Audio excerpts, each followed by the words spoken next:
Okay.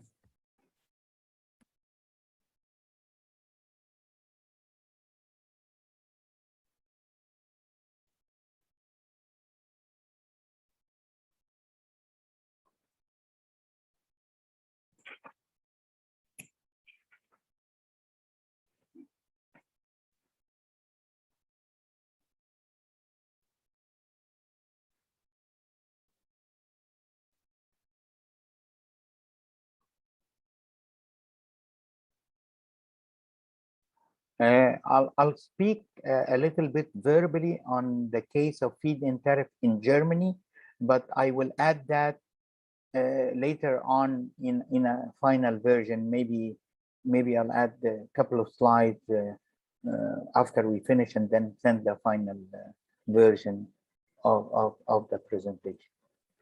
Okay, sure. Yes. And then they can share, you could share it with the participants. That would be great. I'm sure they would ask about that. Yeah, sure.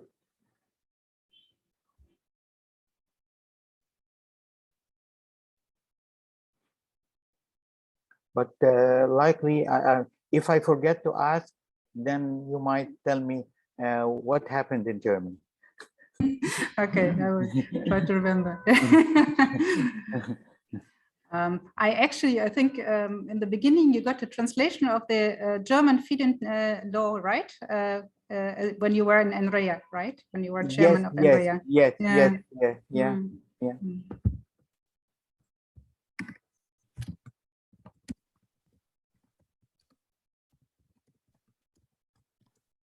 It's a very interesting story, because actually it started with the manufacturing, with the manufacturers, not the government, not the end users, but the manufacturers sort of lobbied very, very aggressively, and then as a result of that, a feed-in tariff legislation was issued. And this is naturally the best way to happen, I think, Dr. Elsobki, because then you have the interest behind it. Who will they continue on using it? No?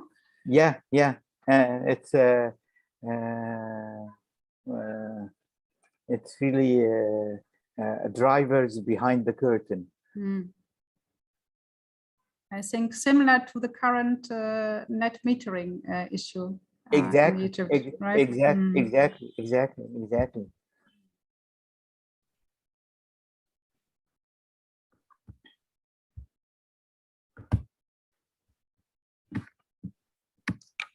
It's an interesting thing. I'll have a sort of a comment on the case of Malaysia, where they have a net metering, but was for large-scale projects rather than small-scale projects. So it is something which everyone can benefit and learn from.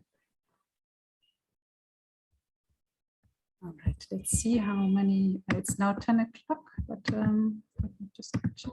We have 19 participants. 19 participants, yes, I can see that. Maybe wait 2 minutes. Yeah, sure. No. Is that the first session for the participants for the day, or is it the only session? It's not the only, actually, but it's the seminar. I mean, after that, there's tutoring, but not today. I don't think today is a tutoring session. No, on the 31st, it's the next one, as far as I remember. Oh, I see.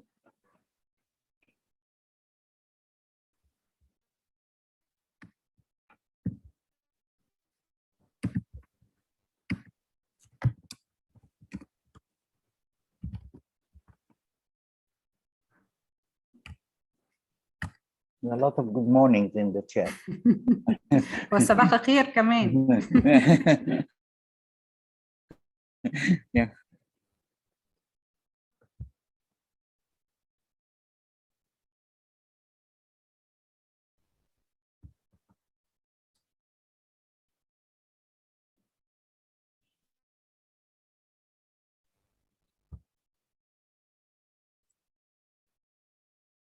Why not?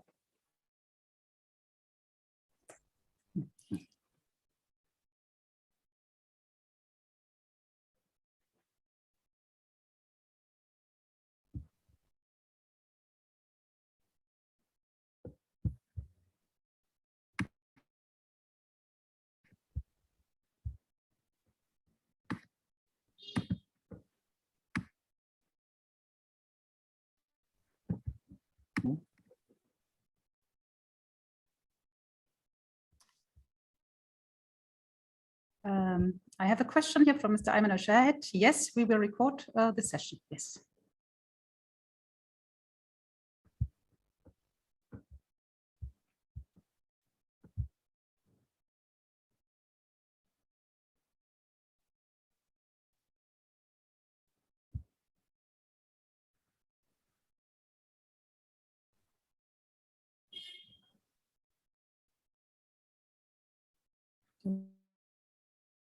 Welcome. Okay, Dr. Subki, I suggest that we start. Is that okay with you? Okay, sure. Yeah? Sure. All right. I'll start now. Okay. So, good morning. Good morning, everyone. My name is Marian Kusman, and I'm the Chief Operations Officer of CEBA, that is the Confederation of Egyptian European Business Associations. CEBA is the Egyptian partner of the INVESTMED project, and we would like to welcome all of you to the second seminar in the first cycle of the Sustainable Business Management Course for Green Economy, which is organized in cooperation with BusinessMed, who is the lead partner of this project, the LUMSA University of Rome, the Institute of Entrepreneurship Development, the EU Med Association of Economists, and the European Institute of the Mediterranean. I'm really happy that we have today a joint session with participants from Egypt, Tunisia, and Lebanon. And I also love very much that the tutoring sessions of the course are now held jointly for the trainees of the three countries. I believe that's really an excellent opportunity for all of you to make contacts with potential partners in the projects or potential business partners, and also actually to make friends. I think that's a very important outcome of the projects, which will help the cross-border cooperation tremendously in the end. I have the great pleasure to introduce you today to the speaker, which is one of the most prominent figures for renewable energy in Egypt, if not the most prominent one, Professor Dr. Elsobki. And he will speak today on energy transition to sustainable energy as a driver to the green economy. And before I give him the floor to hold his presentation, I would like just to mention two of his very many important contributions to Egypt's renewable energy market. Dr. Elsobki is one of the founders of the Egyptian Electric Utility and Consumer Protection Regulatory Agency. The short name for this is EGYPTERA. EGYPTERA regulates, supervises, and controls the electricity generation, transmission, distribution, and consumption of electricity. And the agency focuses on ensuring the availability of electricity supply, taking into consideration environmental protection, the interest of the consumer, as well as the interest of the producers, transmitters, and distributors. And also, which is very important, he headed the New and Renewable Energy Agency between 2014 and 2016.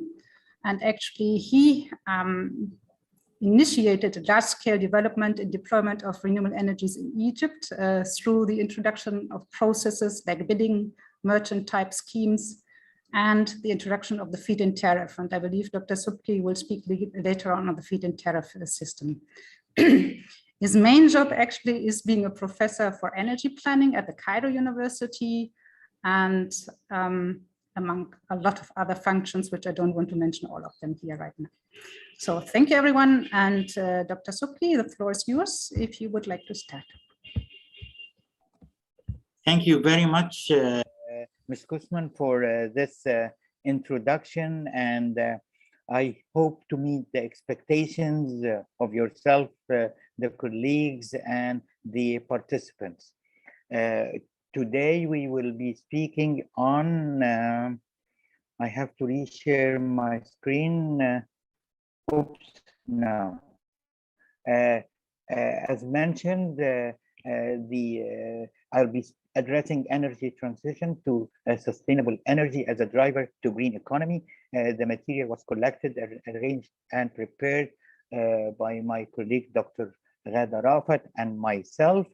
And I will start saying the main concepts. The presentation today will focus on energy transition as one of the ways to green economy leading to sustainable business arrangement, and basically there is a lot of, I would say, job opportunities during when addressing the different aspects, the technical, the financial, the legislative aspects of the energy transition. Green economy it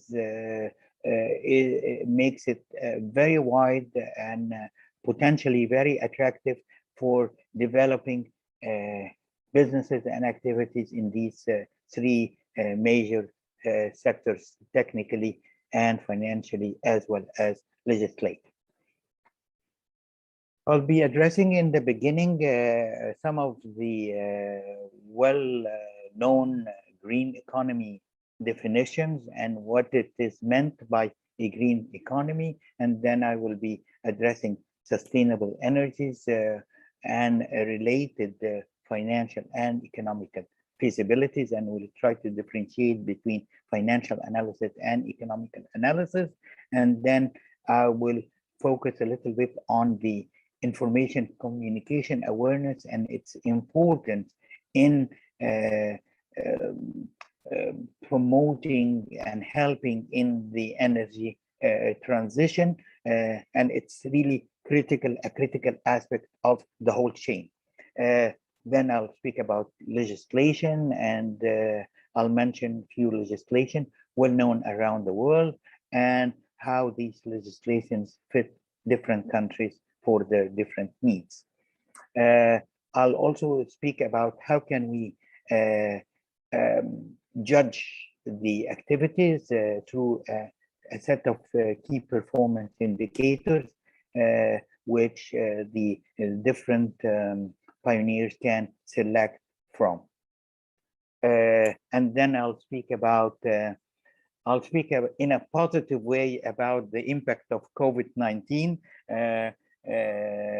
how that affected the energy transition activities. As a matter of fact, we say energy transition to sustainable energy and as a driver to green economy involve a relatively large number of stakeholders, among which are the energy planners, the technology providers, the project developers, as well as the financiers. It also includes members of the parliament, academia, legislator entities, media, and NGOs, and where the media and NGOs have a real crucial responsibility there. Of course, we cannot forget the other side of the coin, the off-takers, the end users of energy, and the recipient of clean energy, and so on. So these different relevant stakeholders do have different level of relations, exchange of information, different level of transparencies for the information, and so they transfer information between them in a qualitative as well as quantitative terms. Speaking about green economy, the green economy was first coined when the government of the United Kingdom in 1989 did ask a group of economists, environmental economists, to have a blueprint for a green economy in order to establish a stronger economy, to help in building a stronger economy. And that was it was under the umbrella of sustainable development, and based on which the UK has introduced a number of policies as well as public projects for improving the economy under the umbrella of sustainable development. In 2008, the UNEP, United Nations Environment Program, championed a group of green stimulus packages, and also to enhance the economy with the target of pollutant reduction. So introducing economical activities in the different countries under different policies, frameworks, and to help in reducing the pollution. And it was encouraging different governments to implement these green stimulus packages to help their economy, of course. I just try to reduce. In October 2008, the UNEP has commissioned that study for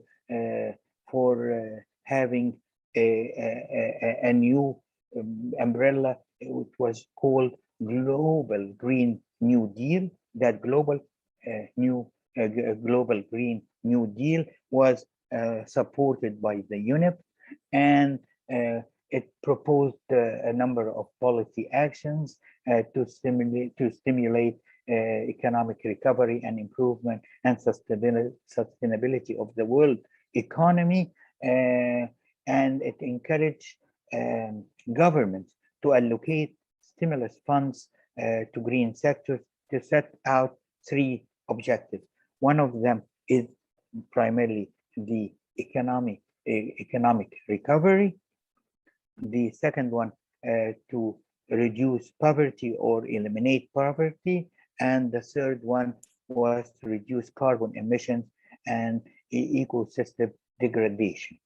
So these are the 3 targets where the global the UNEP was targeting. The basic concept here in green economy is to have an activity which is low carbon, resource efficient, maximizing the efficiency of the available resources, as well as socially inclusive. It should include all community types or community groups.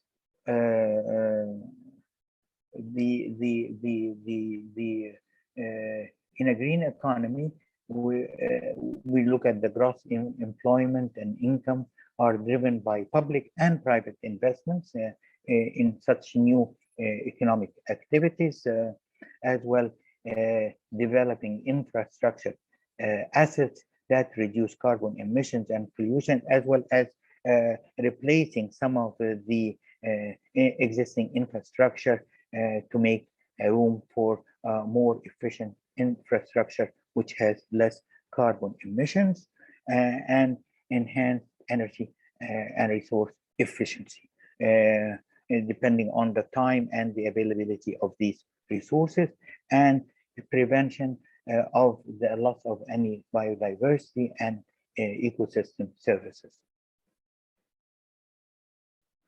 The UNEP indicated that the green investments need to be supported through targeted public expenditure, policy reforms, and that's quite important to have an encouraging policies and with incentives, and changing in taxation and regulation toward reducing the pollution, as well as promote natural capital as critical economic asset and a source of public benefits, especially for the poor people. So we need to make sure the welfare of all the community members.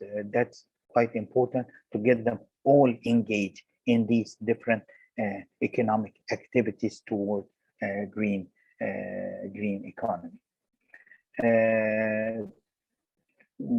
the notion of green economy does not replace sustainable development. I mean, they are complementing, they are leading to one another. It creates a new focus on economy, investment, capital and infrastructure, employment and skills, and positive social and environmental outcomes. So it's really heaven for everyone, supposedly.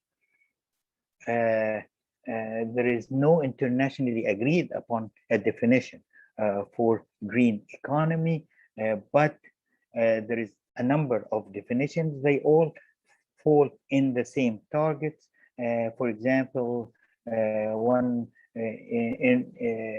says it results in improved human well-being and social equity while significantly reducing environmental risk and ecological scarcities. It's an economy that is low in carbon and pollution, resource efficient and socially inclusive. Maybe we can hear it should help public and private investments in resulting in reducing the emissions while preventing the losses of biological and ecological diversity. These investments need to be stimulated through direct public spending and policy reforms. The development path should reserve natural capital and even improve on rebuild as it is considered a source for public benefit, and many community sectors, especially the poor ones, might depend on it in their living. And another possible definition, it's low carbon, resource efficient, and socially inclusive, that was announced by the UNEP in 2011. And this wide definition has been used recently since then widely. Another definition, it's for a green economy offered by the Green Economics Conditions. It is defined as it's a resilient economy that provides a better quality of life for all within the ecological limits of the planet. So you can see that all of these definitions fall into the well-being of the human as well as all living species on Earth. Another terminology aside the green economy or complementing a green economy is the blue economy. The blue economy from its title, it's really it has to do with the water cycle. You have oceans and then evaporation and then clouds and the wind moving these clouds, and then you have rainfall, snowfall, and then back to rivers and oceans and so on. A blue economy is it does renew the standards of fishing, ship recycling, decommissioning of offshore platforms, and so on. Blue economy encourage better stewardship of ocean and blue resources. It aims for the improvement of human well-being and social equity while significantly reducing environmental risk. Again, we are really based on all of these definitions, we're looking for a perfect world within our current resources. Oceans regulate of the climate conditions, offer clean energy, sustain us with oxygen, food, and other resources. And of course, if these ocean levels change, we might be flooded, and so we have to keep on another hand, also the Earth's temperature to a lower value, to a standard which every one of us is trying to limit the temperature increase around the Earth in order for these oceans to stay at the same level they are in now, or even lower. The blue and green economy is developing developing green infrastructures in coastal areas while help preserve biodiversity, landscapes, and benefiting tourism and coastal economy. Blue economy underlines the need for investment in research skills while benefiting tourism and coastal economy. And we mitigate climate change by developing offshore renewable energy. And that's where the energy transition concept surface up within the blue economy, decarbonization, maritime transport, and greening ports. Having said that, I just will look if there is okay. I saw there is some questions. Now we'll move to sustainable energies. Sustainable energies is a okay. Apparently. There is okay, sustainable energies. In sustainable energies, we are the main relevant stakeholders are the energy planners who look at energy, different possible energy resources, and as well as the different technology providers where through these technologies they can harness the resources, the energy resources in an efficient way, and then for the developers to utilize these technologies and implement projects. And of course, the financiers needs to be motivated to finance these project.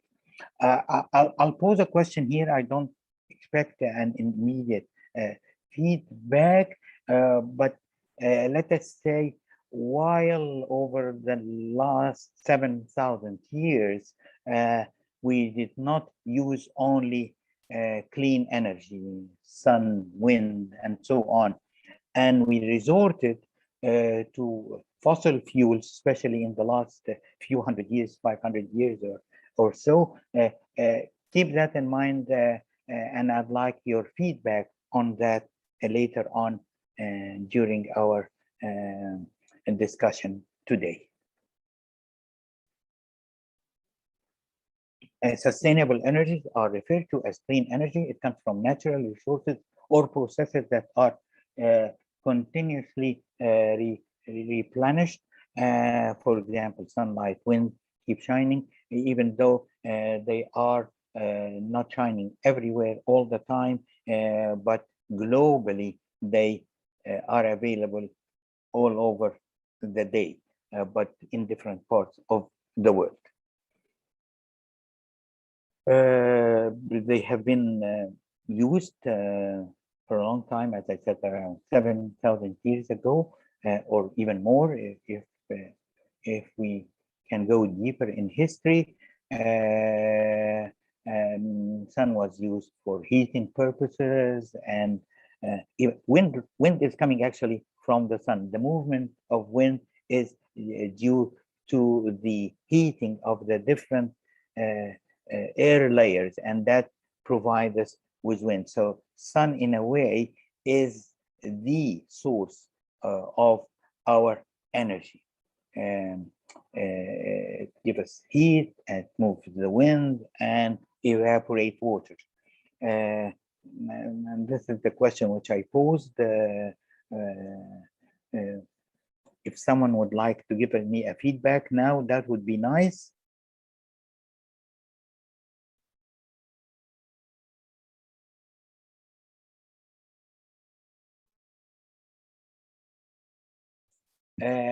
Well, I'm not getting an answer, but yeah. Yeah, well, you can give your feedback in the Q&A session section of which you see down in the Zoom window. So okay. Yeah, please don't be shy to quote, also raise your questions here in these sections, please. I have a question in the Q&A saying how is developing offshore renewable energy related to blue economy? It's basically utilizing the offshore platform. So because it's built within the offshore areas, then it is related to what we refer to as a blue economy, because the development, especially of wind farms on land, are growing in capacity, but they are faced by natural geographical obstacles where they reduce the possibility of generation of electricity, for example, from onshore. While in the offshore, we can go. The obstacles are not there, and we can even, technology have helped us to reach higher capacities and so on. So this is, in a way, how it is related. Maybe I will try to answer this. Why we resort to fossil fuels rather than renewables over the last 500 years? Because the technology was cheaper, far much cheaper to utilize these fossil fuel bases from coal, oil, and natural gas. So the technologies to utilize them were cheaper on both on financial and economical levels. But the story has changed recently. Okay, again, whenever I stop moving, oops.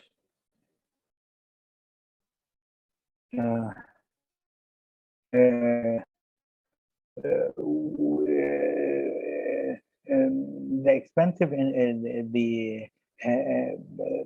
well, it was considered for a number of years that using clean energy, renewable energies are expensive in technology, but that has changed. And over the last 10, 20 years, we had a rapid change in the level of investment, as well as also in accessing the renewables, even though if we don't have the renewables available on site near us, so we can through integration of grids and so on, we can access renewables even if they are far away from our locations. I mean, whenever we say sustainable energies, the one which comes on the top is the hydro, wind, solar, and other like wave, tidal, and so on. Hydro and wind and solar are relatively, from a technology point of view, are well developed. Wave, tidal, and so on are on the verge of being economically or commercially available, but still there is room for improvement. There is room for research and development in these technologies. In addition, of course, wave, tidal, and waste to energy, and so on. Here, these are some statistics which were reported in British Petroleum. These statistics shows in the figure in the chart to the right of the screen, it shows that renewables are growing faster than other sources, as well as in some cases there is renewables as well as and hydro, while other resources, the oil and coal, are not that much growing at the same time. It shows here in the middle graph the share of Africa in primary energy demand. So Africa and parts of Asia, especially Western Asia, are even though they are a resource of energy, while the demand is not that high. This graph is also showing the share of primary energy, and it shows here that the share of primary energy coming from oil is declining, while on the other hand, gas is increasing. With the one which is increasing at a high rate is renewables, energies, and so on. This is just a table showing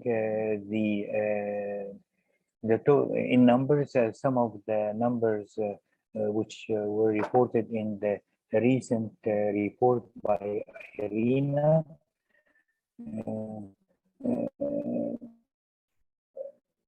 2021, and it shows the share of renewable between the different technologies: the hydropower, the pump storage, the wind, the upwind, the onshore, the offshore wind, the solar photovoltaic, the concentrated solar power, and biogas, and so on. So it's an informative table. Maybe you will not be able to follow the numbers now during the presentation, but the reference to it is clearly shown on the slide. This graph is just again emphasizing how much is the renewable energy capacities in megawatt is increasing. Onshore and offshore of wind is gaining a lot, and it's present a large portion. Solar is picking up, and biogas and biofuels are also growing. Again, that's a chart saying the same thing, but not in capacity. This was in capacity, where the capacity reached 3,000 gigawatts, which is a high percentage of the available capacities in the world, as well as the energy, the contribution of renewable energy, as shown in the initial the figure from 2 slides or 3 slides before, showing the share of renewable in the energy mix around the world. Now, if we come, I'll just check also. Yes. May I suggest, because I've seen on the chat a comment from Mrs. Rania Mohammed, which might be relevant to the sustainable energies. Mrs. Rania Mohammed, she is commenting that unlike natural gas and coal, we can't store up wind and sunshine to use when we need more to make more electricity. If the wind doesn't blow or the sun hides behind the clouds, there is no electricity. Okay, so maybe you would like to comment on this. Okay, thank you very, very much, Ms. Rania, for this. Actually, your comment is quite relevant and quite critical. You are right, exactly, that sun and wind is not available all the time. They are intermittent to a certain extent. We can have forecasts for them, but on a limited time frame. So to overcome that is the idea of global networks, interconnecting networks all over the world. And there is an initiative which was initiated by China a couple of years ago, actually more than maybe 3 or 4 years ago, to have an infrastructure which connects the networks, the electric networks all over the earth through the North Pole and so on, to eventually come to accessibility for renewables from different parts of the world. So you're right. In the beginning, there is, and that challenge still exists, and that makes it also at the moment a bit challenging, or challenging as a matter of fact, to just rely 100% on renewables. I'm glad that you mentioned that, because yes, we have to keep in mind that for some time we'll have to still to rely on fossil fuels as well as renewables in a complementary fashion, but in a gradual way. This fossil fuel, the dependence on fossil fuel will die whenever we have either excellent interconnections of networks, at least on regional levels, and then moving from regional levels to a more global level, as well as developing technologies for storage. Well, now there exists some technologies for storage through batteries, but it's expensive. But technology now also, I might elaborate here on a case, for example, when on the interconnection, or in the intended interconnection of 3,000 megawatts between Egypt and the Kingdom of Saudi Arabia. In that design, in that interconnection for exchange of electric energy, Egypt will be providing the kingdom with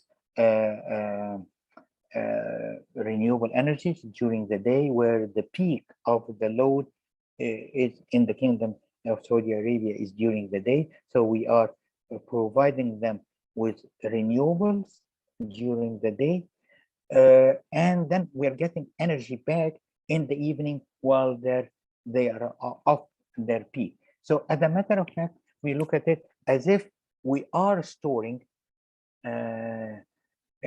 renewables during the day in another network, and then getting this energy back during the evening. Of course, that has to be accompanied, even though it's technically feasible, but that has to be accompanied by a lot of commercial agreements, which reflects what I'm saying, and that's referred to as what we call energy banking. In addition to that, energy storage through batteries exists, but to limited scale, where solar energy is stored in batteries through photovoltaic system, but it is not that cost competitive so far. Another way of storage is what we refer to as the pump storage. While during the day, we can pump some water into a lake or a reservoir, and that water which is pumped to this reservoir utilizes renewable energies, while renewable energies are available, and if they are not needed during the day, I'm speaking about solar, or even as well as wind. So we pump water into that pump storage reservoirs, and then we get electricity back through downfall, dropping this water. So again, it's a virtual way of saying that we are storing energy from renewables. I'd like to thank you very much for raising this question. It was right on. You're hitting the nail exactly, and that's something which we are all working on. There is another question, Dr. Subki, because it's also for sustainable energy a relevant question from Mrs. Minna Salama. And she's asking, what are your thoughts about the use of nuclear energy to generate electricity? Well, let me say it's a source of energy, but again, the reliance on it will sustain for some time, given that energy transition to renewable will overtake that or not. So it's a matter of economical decisions, development decisions. Yani moving to nuclear is challenged by being able to move to more sustainable energies, renewable energies, and then eventually not relying on nuclear energy. But again, similar to the fossil fuel, we'll need to keep on relying on them for some time, maybe beyond our lifetime, my lifetime at least, but you're all young generation. So yes, likely the reliance on nuclear energy will fade away gradually. On the other hand, of course, the technology developers for renewable energy, for nuclear energy, are trying to overcome any risks related to it. But we cannot forget what happened in Fukushima a few years ago. So you cannot design your plans to zero risk. So again, just because of that, I think we need to work harder and harder on sustainable energies, renewable energies, in order to overcome the need for fossil fuels as well as nuclear energy. Nuclear energy has to produce electricity, but nuclear energy has a lot of positive applications, especially in the medical sector, in the food sector, and so on. So we should not disregard nuclear activities as something which is bad. There is some positive aspects, and it's really up to the researcher, developers, the human being in utilizing this resource in an efficient and safe way. I hope that I have answered your question or commented on your clarification gradually. I'll also comment here on something else regarding nuclear. We hear that some countries are dismissing or decommissioning their nuclear power plants. This is true in a way, but on the other hand, these countries who are dismissing or decommissioning some of the nuclear plants are still connected to other countries, which are primarily depending on nuclear energy. So again, will still rely on fossil fuel and nuclear for some time, but hopefully that sometime will maybe, in my opinion, maybe in about 30 years, will totally diminish, and will be able to utilize renewable energies in a very high percentage that include developing storage and developing efficient interconnections.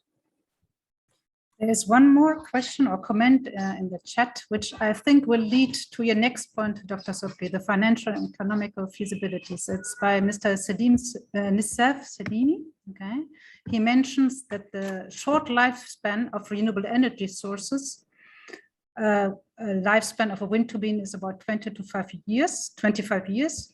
If you compare this lifespan with other power plants, which is, just a second, I have to read it. Yeah, they go up to 40 years. He says 100 years, okay, hydro plants, okay. Oh yeah, hydro plant, yeah. So they wind lifespan of about 100 years. For this reason, wind and solar power plants are not economically profitable and sustainable, as well as storage capacity is very limited also. I think this will lead you to the next point, actually, that you are going to present. Yes. But I'll give a quick feedback here. The technology development, for these different technologies, for the fossil fuel plants and so on, as well as the hydro plant. The hydro plants are renewable, so this is good. But for the fossil fuel plants, where the lifetime now reach 40 or 50 years, as compared to wind plants and solar plants, which do not exceed the 25 years, is a question or a challenge to the technology developers. I'll just give you an example. Some of the research work which is going on for a number of years now in the photovoltaic, and in the photovoltaic, there is research on using, instead of the material used these days, that some organic material can be used. But so far, the research did not have a long life for these photovoltaics. Its lifetime is for a few hours, maximum 1 day. So again, the research and development is something which is strongly needed, and I'm glad you say that we really need to put a lot of investments in a lot of investment in that direction, especially in areas where we are considered developing areas around the world. So research and development, education in that is an important matter. What you're saying is highly acknowledged, but we have to work on improving the lifetime of these technologies, and maybe also developing more advanced technology to harness the available resources in a more efficient way. I'll just give you an example. When we're speaking about concentrated solar power, the parabolic trough is a design, while the flat funnel is another design to reach the same thing, to heat water in tubes or heat oil in tubes. These technologies differ in cost and manufacturing complexity, and it's because of the research and development things are improving in that direction. And thank you for raising this point. Now, when it comes to financial and economical feasibilities,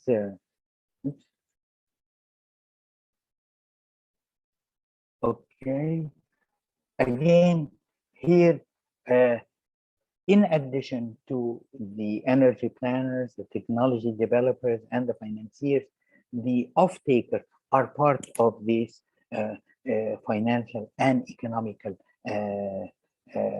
analysis or feasibilities, because the off-takers are the ones who are representing the market for these technologies. If we have the technology and we don't have off-takers, so energy transition will not take place, or green economy will not take place. And I'd like also to remind you, when we are saying energy planner, technology developers, and financiers, we're speaking about, as well as end users, we're speaking about different professionalities, different professions. So it's not only financing, it's not only engineering, it has to do a lot of aspects materials, construction, and so on, as well as financing mechanism and financial contracting mechanisms. And I'll bring at the end of our interaction today some of what we call concept of virtual trading of clean energy and renewable energy. So if we tackle financial feasibility, we are speaking on the aspect of individual projects. So we are looking at payback period, return on investment for a single project, for an individual project. And that these two items of the payback period and the return on investment rely very much on the prevailing renewable energy implementation schemes. Are we speaking about are we speaking about a net metering scheme? Are we speaking about a feed-in tariff? So what are, like, a feed-in tariff scheme in many countries, which means that end user can generate electricity from a renewable energy source, mainly in many cases was either wind and micro turbines as well, that the investor or the off-taker, the end user, can guarantee his return for a long time, which means he can facilitate financing his project, and that's quite important. So the condition of finance coming from the prevailing schemes to implement renewable energies and the anticipated financial revenues. Here, this chart is again from IRENA 2021, the International Renewable Energy Agency, which is in Dubai, and it has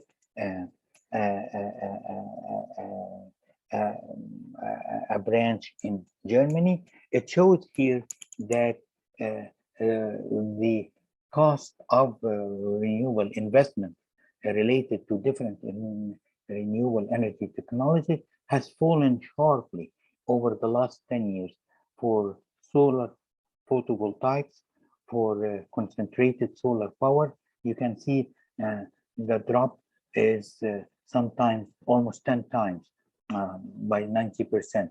Offshore wind and onshore wind,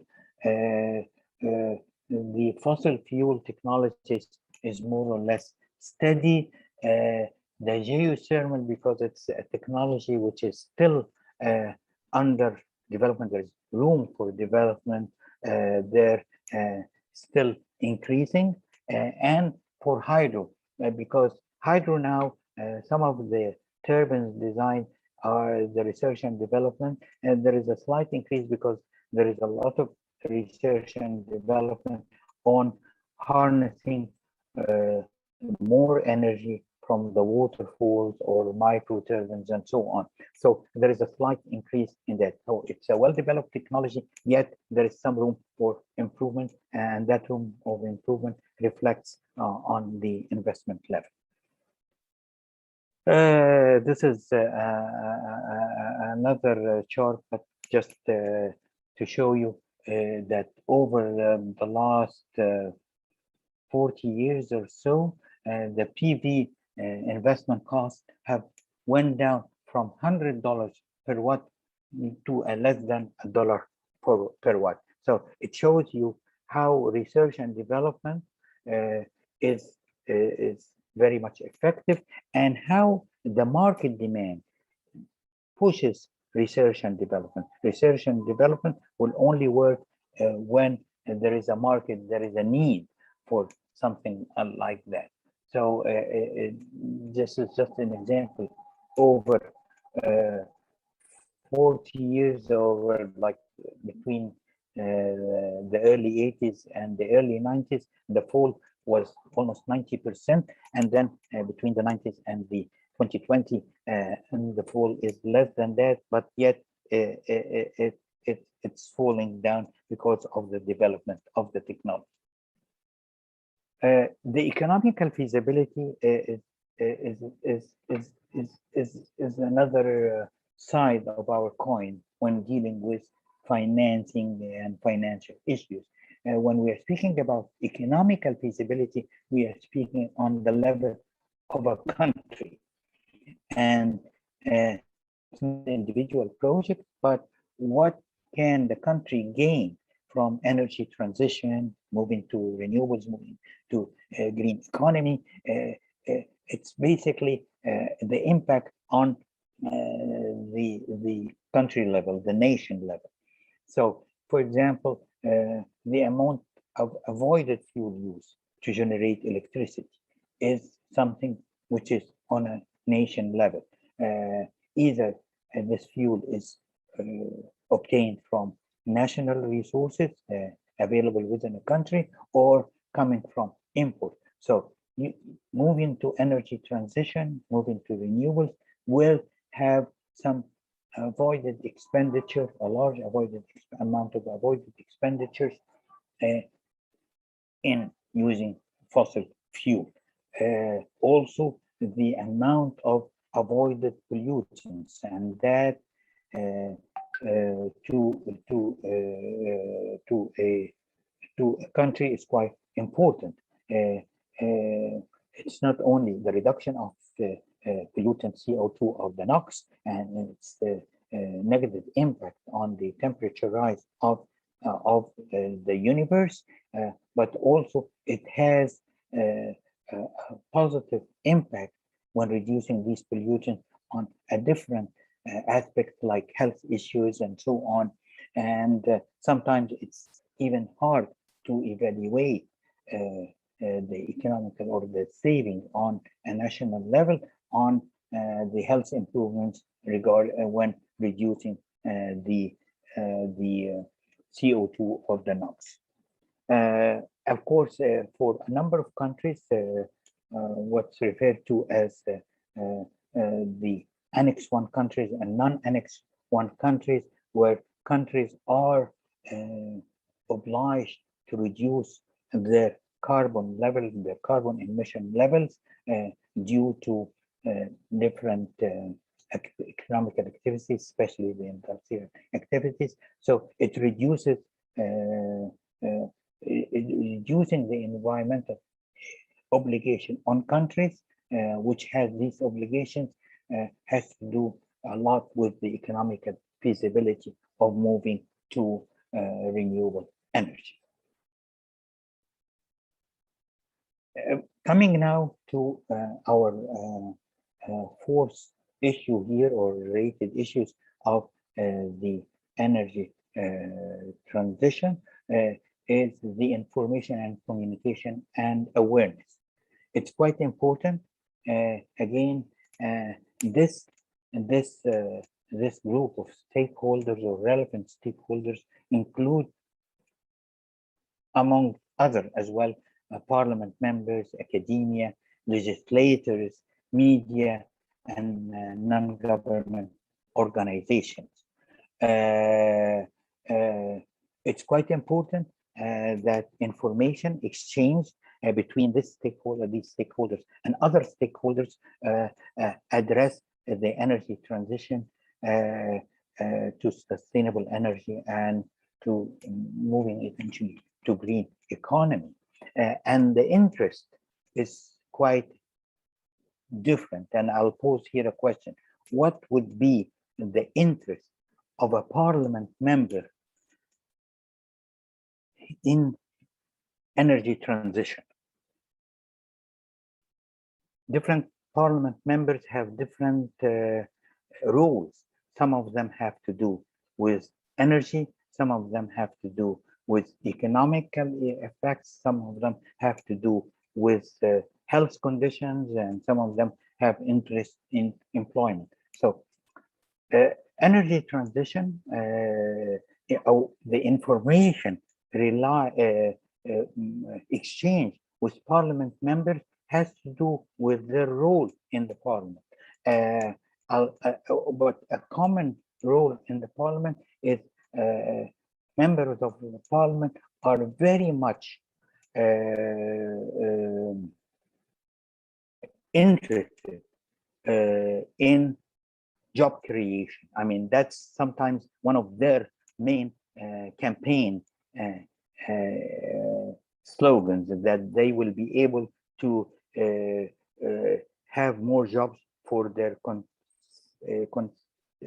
for the area they are representing. So whenever we're speaking about energy transition with member of the parliament, and the exchange of information has to do not with the efficiency or the technology details, but the number of jobs, such energy transition to sustainable energy, the number of jobs that will be created. And that's also one high interest of the media. So we need to package the energy transition concepts in the way is of interest to other to this group of media, NGOs, parliament as well. Academia are very much related to R&D. So again, they might be more related to the technology developers and the energy planners. When it comes to the legislators, from my own personal point of view, they are the key stakeholder in all of this network you are seeing. Nothing can happen unless there is the proper legislation to implement it. And maybe I'll comment on that later on when we come to the legislation section.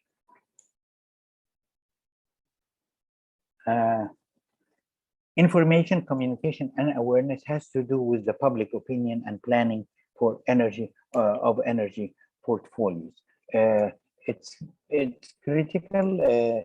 It helps in decision makers to properly plan for the energy market. It's quite important that the proper message is transferred through the communication and awareness channels, and it would be rely on market research, which is quite important, and it should be reflecting the planner and the decision maker ideas, as well as how the off-takers perceive this plans and so on regarding any future plans for moving to renewable energies. Studies such as these involving public opinion on renewable energy are actually lacking in developing countries. Sometimes the state is look at itself as in a motherlyhood fashion, that I'm the mother and I know the best for everyone. So, but feedback from the recipient of renewable energies and energy transition activities is quite important. Again, what I'm saying here, we need to take into consideration the media, the communication, and exchange of information between the different stakeholders should be transparent as much as possible and based on facts from all relevant stakeholders, and not only on information from the service or the policy making. These information can be transferred through education campaigns, promotion campaigns, technical promotion campaigns, financial promotion campaigns, or media, and they all should be properly referenced whenever we're speaking about the source of information. in doing this, we need to have clear awareness, clear information, that we portray the activities that reflect a justice and fairness between the different stakeholders over the value chain of providing renewable energy, as well as receiving renewable energies. And I'll speak on a case study in a few minutes from Netherlands, where somehow fairness was not taken into consideration. Of course, the cost and risk and benefits of the different technologies have to be there. I mean, no one thought about in the beginning of the nuclear power plants, what is the cost of decommissioning? But the cost of decommissioning in nuclear plants now is an issue. So, and it might, decommissioning costs might be in some cases a stopper for implementing some of the technologies. And the benefit of the different communities, all communities, addressing the local needs, the local context, the local benefits for when having energy transition and moving to renewable energies have to be addressed and have to be clear. Also, we have to have, as relevant stakeholders, especially the off-takers, they have to need to know, to have a high level of confidence and trust in the decision-maker process. I know that I am running out of time, but I'll only go through the remaining 1,000 slides quickly. Elsobki, you have a bit of time, don't worry, because we have the questions in between. So don't worry. Okay, all right, okay, great. So I can go through the 1,000 slides then. For example, here is a case study from Kenya, where a survey was done showing how the end user receive renewables and so on, and that in a way resulted in that for example, access to electricity in Kenya has almost exceeded the 60%. I think now it's almost 70% in year 2020, exceeding the average of sub-Saharan Africa. This chart, this pie chart, shows how Kenya have moved from basically fossil fuel independency, how this fossil fuel was reduced from 33% in 2015, and only in 5 years they managed to reduce this by more than half, to 15%, and that was replaced by renewable energies, geothermal, wind, hydro. The percentage of hydro that reflects, even though as a percentage the hydro was reduced, but the absolute capacity number has grown. Some of the questions which the survey included was, what did you know? For that was for end users. It was not a big sample. It was a sample over, I think, 10,000, 1,000 something end users. And how do they receive the different terms?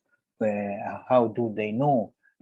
How are they aware of these terms or not? So between rural and urban end users, in most cases, urban users were more knowledgeable about the term.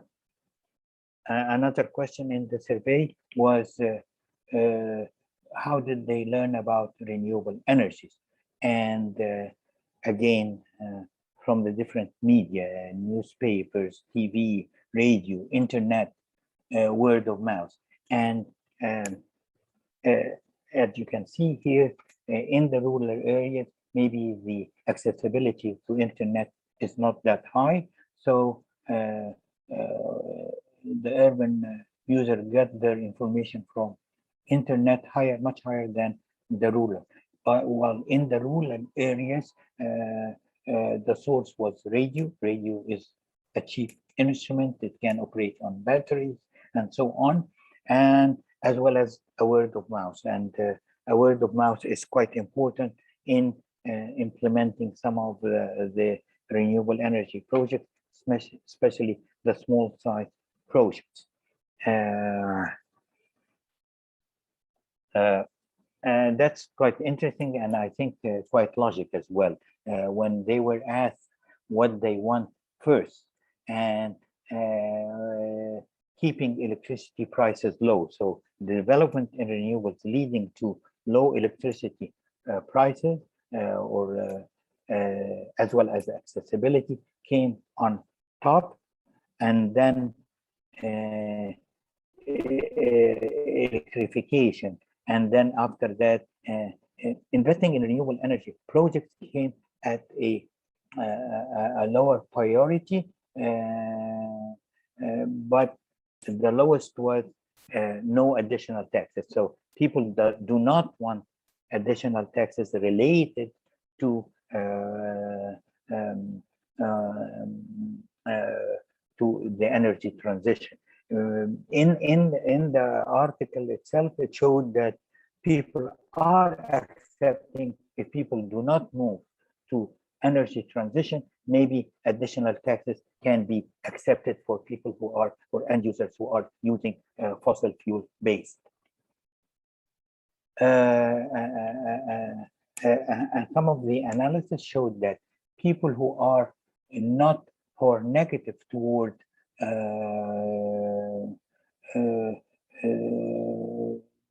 energy transition or the different energy sources came more in the, whenever they're negative, it came in the rural areas, which is also reflecting lack of exposure to knowledge.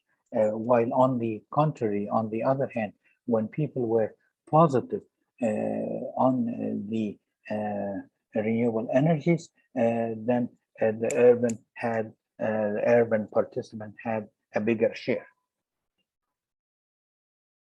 If we move to another case, in here it shows the plan in Malaysia based on combining a net metering scheme for large projects as well as a quota scheme, and I think I'll explain that whenever we come to the legislation part. But they combine two schemes for promoting, for encouraging investment in renewable energies.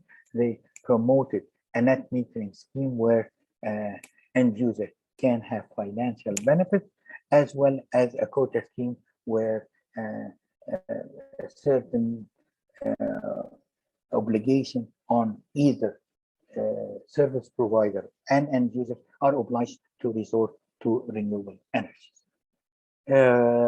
This is just to show the net metering, the net energy metering scheme, and the quota did help in 1 year having almost a 900% increase in the capacities which had renewable energies. Another case study is the case study of in Netherlands. In Netherlands, they had an aggressive program to reach 6,000 megawatts of onshore wind power by the year 2020, and one of the areas had a plan of 700 megawatts planned in that area. and the land was bought. The landowners did accept having these wind farms in their areas, but on the other hand, the local populations in these areas were, even though they were aware of the advantage of renewable energies and so on, but they did not see any benefit, immediate benefit for their localities. They did not see their participation in construction jobs, or they did not see any mitigation effects for sound pollution or shades and so on. So they were quite reluctant, not the landowners, but the localities who are, I mean, the population in the locality. So in that way, they resisted the project because their immediate needs were not addressed properly. So even though they had a high level of awareness, but they felt why should they have the 700 megawatts in their area? Why not other areas? So the distribution of renewable energy were not explained to them very carefully, very transparently. They did not see any economical, any financial benefits for their own, having, for example, accounting which allowed them to access this renewable energies, reflecting, for example, in the costs of commodities they are producing. They are maybe this would reduce or help them in marketing their products which are produced in their localities better. As well, they were not, they did not find any obligation from the state to allow or to rely on specialists from the inhabitants of these localities and so on. So there was a bit of a mistrust or a low trust in the decision maker process. There is a number of mitigation barriers, not only in the case of Netherlands, but again, I think awareness and raising awareness and availability to access information to answer all questions would be quite important. These, of course, usually are done through also public hearings related to each project at an early stage. Mitigating some of these barriers would be in developing curriculum on renewable energies and at the different education levels with different complexity. Removing any policy or regulatory conflicts is quite important as well. And it's not only regulatory conflicts, but some of the regulatory activities might be not strong enough or cause confusion. So that needs to be cleaned up. To have a legislation at a high level where that high level is quite important to make things in place, right in place. Making sure that the grids are interconnected to have accessibility to renewables in different parts, even if they are far away. The development of renewable energy industry, the development of industries which are manufacturing the different components of the renewable energy technology, need to be addressed, especially in local communities whenever needed. Aspects of energy security and energy diversity, and actually also tying energy security to the water security as well as the food security. It's so it is the water, food, energy nexus. That's quite important. Having clear standards and codes which allow the presence of reliable and quality equipment in the process. Having a clear resource assessment and a clear also technologies which can access this resource. Just to give an example here, wind turbines. Most wind turbines, when developed, were they could access winds in the neighborhood of 8 meters per second to 12 meters per second. Now technologies have improved, and you can have turbines which can access wind energy at lower speeds, maybe 5 meters per second, and 6 and 7 meters per second. It's quite important to have a clear idea on how the interconnection of grids will connect these different resources. So accessibility to renewables through development of grids and the time horizon for developing these grids is quite important. And that's something which happened in Europe over the last close to 30 years, where a lot of a high level of interconnection exists so far now there. That's allowing to the exchange of energy in a way, and these grids are always being strengthened and their capacities are increased for the welfare of reducing investments in one country and having accessibility to investments in other countries, investments related to energy and electricity through the interconnection grids, which are higher in investment costs. This is just I should put an example of the renewable energies in Egypt. This is a project which is funded by the EU.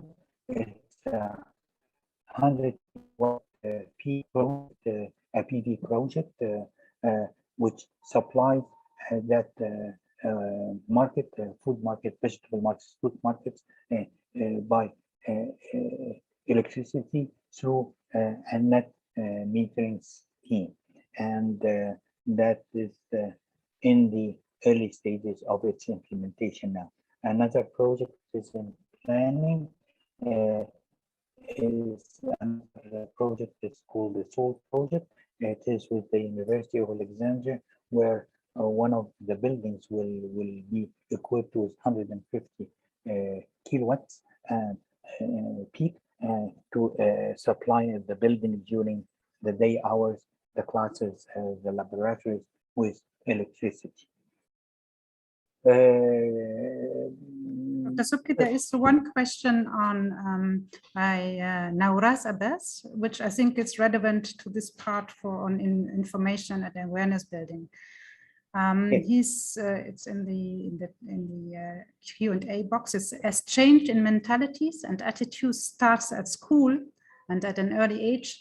Are there any global decisions or goals similar to the UN Progress Goals concerning education and media in disseminating the importance of the use of renewable energy and of creating blue and green economies that are set so far?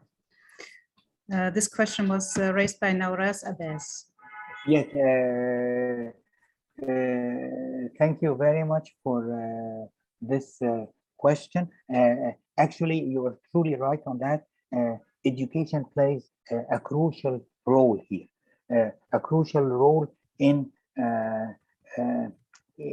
knowing, being exposed to the concept of energies, renewable energies and energy transition, as well as an important role on how to do that from a technology point of view. So the schools, the universities would gradually move from basic information to a more elaborate, detailed information that would address the different components, the resource assessment, the different components of the technology and the operation, and then eventually research and development post the university level, where it's quite important. And we see that in a number of the countries in the region, where especially on the after the high school level, where there is some departments were established to address renewable energies, as well as related aspects to renewable energies, and either the manufacturing part of the equipment or moving or using these energies. There is no clear goals, as far as I know, within the region here, that for example, number of target students and so on. But I'd like to refer here to a very, very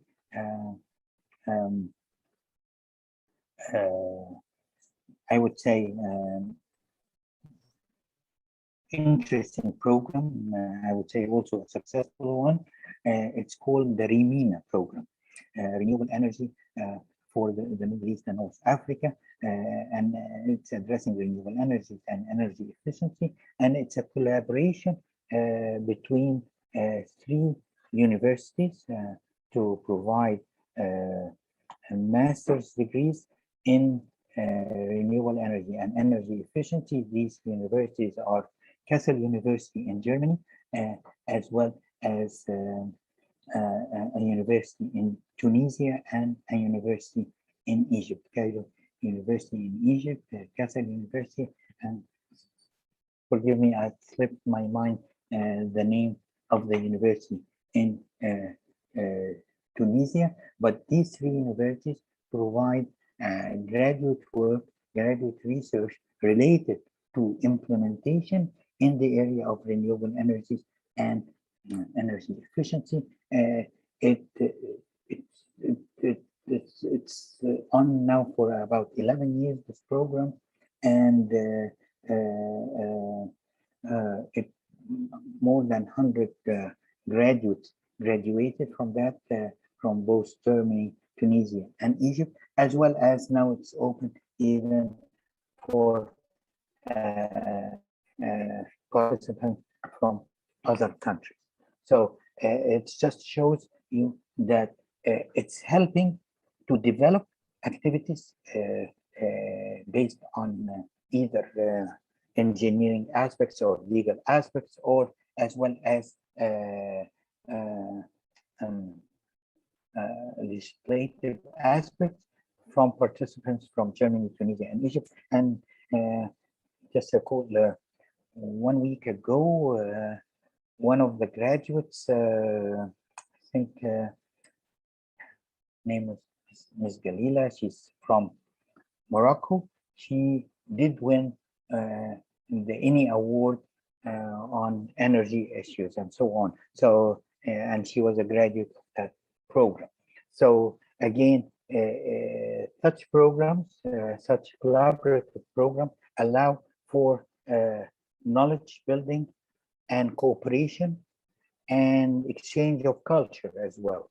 And that's quite important. And I think Ms. Kuthman referred to in the building of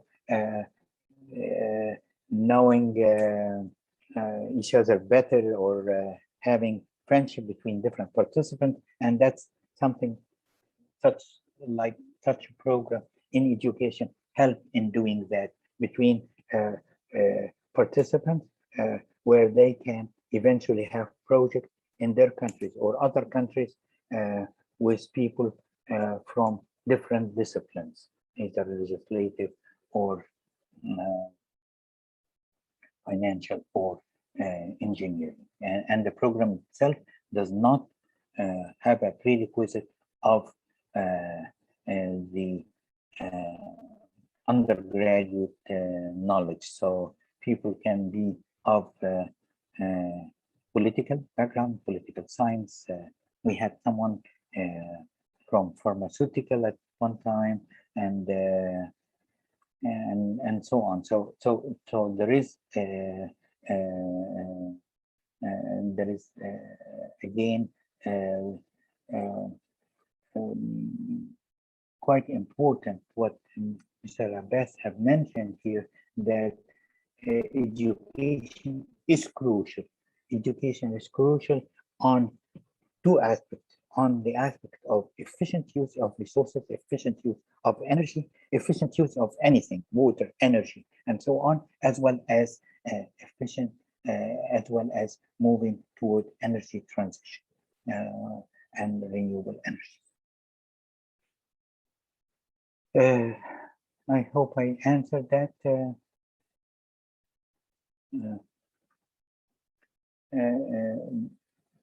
Thank you, Dr. Subki. Yes, I think we can continue. Yeah. Okay. Again, now here is a chart with these charts are referenced primarily from IRENA, and it shows the share of electricity production from solar in different countries in our neighborhood, like from Jordan, Morocco, Egypt, Tunisia, and Lebanon. It's not speaking about the absolute numbers. Maybe the absolute numbers are high in Morocco, in Egypt, but the percentage contribution is very clear, high in Jordan, and still low in Lebanon. The share of electricity production from wind, again, Morocco, Jordan, Tunisia, Egypt is listed here, and again, Lebanon has room for improvement whenever they pull out from their current difficult situation. Here it's just from hydro, we have Egypt, Morocco, again, Lebanon and Jordan, and it just shows that these percentages are getting lower, just not because of because these countries have utilized most of the available capacity, and the additional capacities are coming from fossil fuel-based stations. Legislation. Okay, there is one comment from Rania. She's saying that she thinks that Saudi Arabia is setting its sight on becoming world's largest supplier of hydrogen. Yes.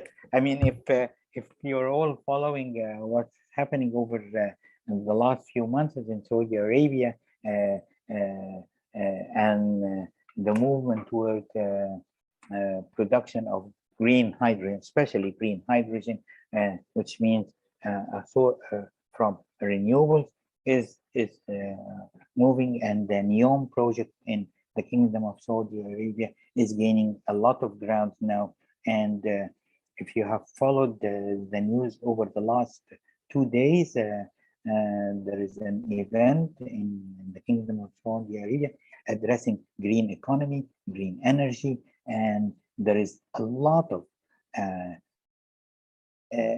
potential as well as aggressive programs under implementation for moving toward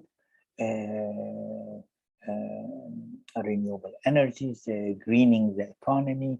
We're speaking about 10 million or growing 10 million of trees in the Kingdom of Saudi Arabia, for example. So that's moving toward green economy. If you can follow the news on TV especially, you will find a lot of projects and information that the Kingdom of Saudi Arabia is likely leading the way in this regard. And of course, hydrogen needs is is there. It will offset gradually, don't know in how many years, but it will offset gradually the reliance on natural gas. And Morocco, Algeria, Tunisia, Egypt, Kingdom, Saudi Arabia are potential potential providers for green hydrogen from their own localities. Coming to legislation, legislation again is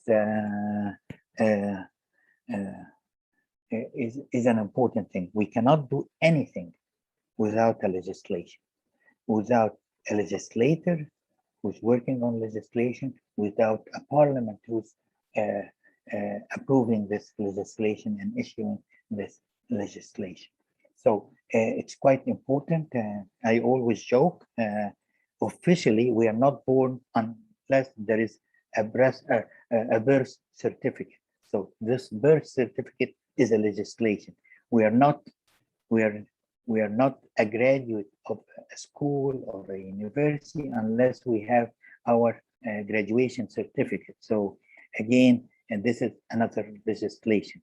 Even we are not dead unless we have a death certification. So legislation is quite important. It's quite important. This sketch here or map shows the different policies and legislation which help moving to sustainable energies, renewable energies, and the energy transition. We have main policies and we have supplementary policies. The main policies include pricing policies. The pricing policies are something like the feed-in tariff, added premium, or a net metering. Maybe the leading ones are the feed-in tariff and the net metering schemes, and that feed-in tariff is applied and implemented in more than 70 countries around the world, and it's helping the production of electricity from renewables, the production of renewable electricity from renewables. We have the quantitative policies like the quota, which the quota did not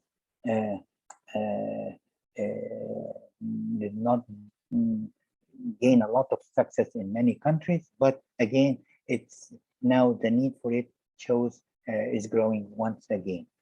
Competitive bid, green certificates, that goes into green certificates like virtual trading of renewables and so on. On supplementary policies, we're speaking about contractual policies, power purchase agreements, and third-party access and energy banking. These contractual agreements are long-term agreements, which guarantees the investments and the payback of the investments, especially that in renewables, you have a capital investment which is paid upfront, but the operation and maintenance cost is very low as compared to conventional power plants. Of course, taxes and custom incentives are helping, but many of the countries would not resort to that because you will be subjecting different economical activities to different taxes. So it's not favored in many countries. Financial, whenever a project is based on a feed-in tariff, for example, that allows actual financing conditions, soft loans, or even governmental purchase of the renewable energies. Of course, all of these cannot be implemented at the same time, but again, a combination of them can be done. As a matter of fact, most of the existing legislation around the world are legislation which encourage the production of energy from renewables, either electricity or heat.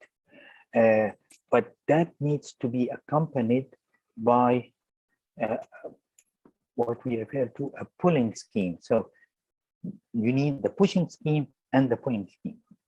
And the pushing scheme usually comes at the level of generation, while the pulling scheme comes in many cases on the end user level and maybe partly on the supply level. So a combination of these schemes could help us move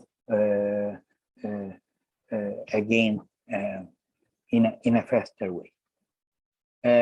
What I'm saying here is we need to work having all of these schemes collectively, if possible, not necessarily all of them. We have seen the case of Malaysia, where they combined the net metering scheme with a quota scheme, and that helped them to get 9 times what they were targeting regarding the contribution of renewables.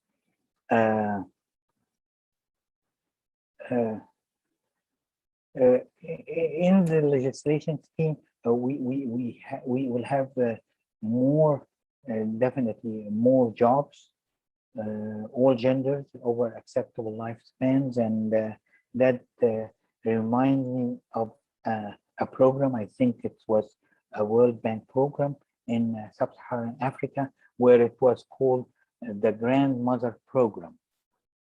Well, grandmothers were they're relatively old, and they have already done their share of responsibilities during their lifetime toward their families and so on. And so this grandmother program was simply a simple assembly line to assemble lanterns for light through PV. So they were provided with the different components of lanterns, and they were just assembling it. And that helped a lot of people where they did not have access to electricity to have light during night, where the grandmother assembled units with batteries, PVs, small sizes of PVs and lights. So I'm saying again, a lot of the legislation can help in creating jobs.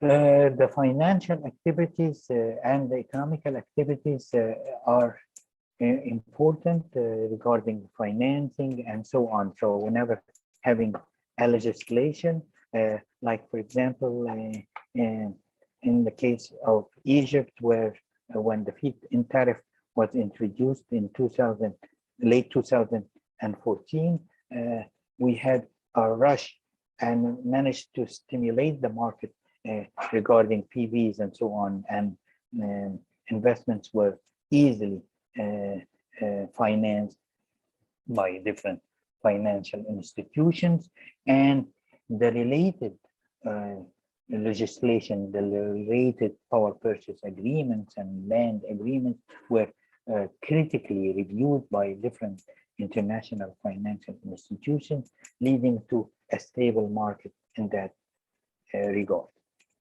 That all, of course, will lead to a greener economy. Key performance indicators. I will be short in that, but we need to put some main indicators. I will list a list of indicators and what we are looking for in these indicators. We need to have a change in legislation facilitating energy transition. So legislation leading to energy transition, allowing more contribution of renewables, less contribution of fossil fuel-based generating stations. Like, for example, the legislation which was issued in Germany to decommission all the coal plants by year 2038. Now this went down to 2030. So that's done through a transition, helping helping the renewable energies to step in and fill in the gap. Suppliers, one of the key performance indicators is the number of suppliers in the market, and that will lead also to competition leading to a better quality. Developers also the same way, higher number of developers, higher competition, higher quality. Off-takers, more off-takers, especially the off-takers involved in energy banking or net metering energy schemes, where they want to green their activities, especially industrial activities, where they need to have a greener impact on their industry. So to enable to have more competitive edge when they say that their products are supplied with green energy and so on, and that will give them a competitive edge in the market. Capacity and energy, higher capacity and higher energy of renewables is one of the key performance indicators which indicate, are we moving in the right direction in our programs or not? Of course, setting targets for that is quite important. The cost, lower cost, lower investment and operation and cost, as well as having local industries to manufacture. For example, now in Egypt there is a lot of not a lot, but there are a number of local manufacturers who are designing robots or mechanized cleaning equipment for PV panels, and that's an issue here in Egypt where we have a lot of dust and so on. So cleaning the panels is quite important, and that is helping in lowering the cost of investment as well as the operation and maintenance. Workforce and gender. The higher workforce, the higher number of genders, females and male in the industry is an indication, it's a performance indicator which we can look at. Education.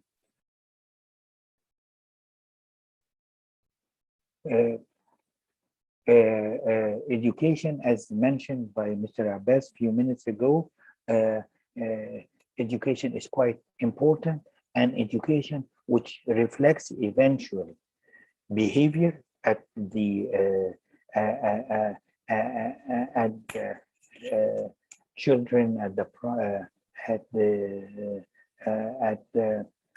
the school years and so on, and eventually coming to research and development. So more concrete courses, curriculum regarding the renewable energy are quite important in controls and so on, and that's quite important. Control of the equipment, the movement of the equipment of renewable energy technologies. This table, I did put the reference here for you, but it shows how large are the number of workforce in the different technologies around a number of countries: China, Brazil, United States, India, and European Union, 28 countries. It's just for you, for information to know the size of potential workers. As I mentioned already, energy transition involve potential jobs in engineering, in financial analysis, in legislative activities. Three of them are equally needed and quite important. Now that brings us to the last part of my presentation, which is the impact of COVID. The impact of COVID in a way, as most of us seen, that had led to a reduction in the global gross domestic product by 3.5%. That is the largest since the high depression time. 100 million people were pushed in poverty. That's according to the IMF.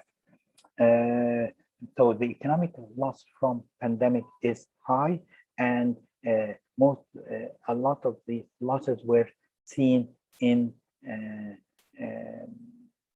countries, both developed countries and developing countries.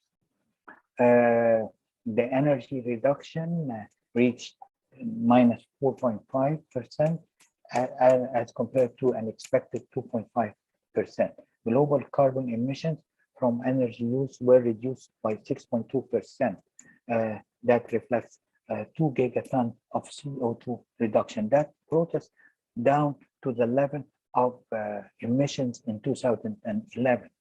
The carbon intensity did fall by 1.8%. We'd like to sustain this level, this reduction, but not through a reduced economy emissions, reduced economy activities, but through improved economy through green energy and green economy. The energy demand has fallen, and these carbon emissions were the largest since World War II, which is 75 years ago. Oil has fallen by more use has fallen by 9.3%. The rate, if we can keep that rate of decline for the next 30 years, we'll reach the target of maintaining the temperature of Earth under controllable level and mitigating any climate risk and so on.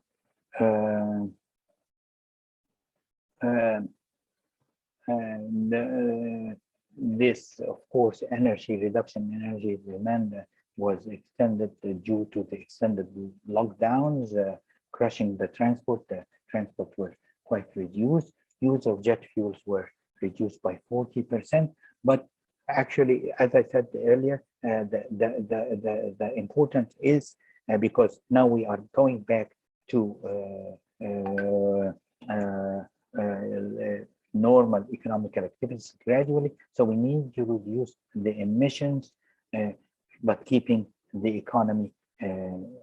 So it's a balance between resorting to efficiency as well as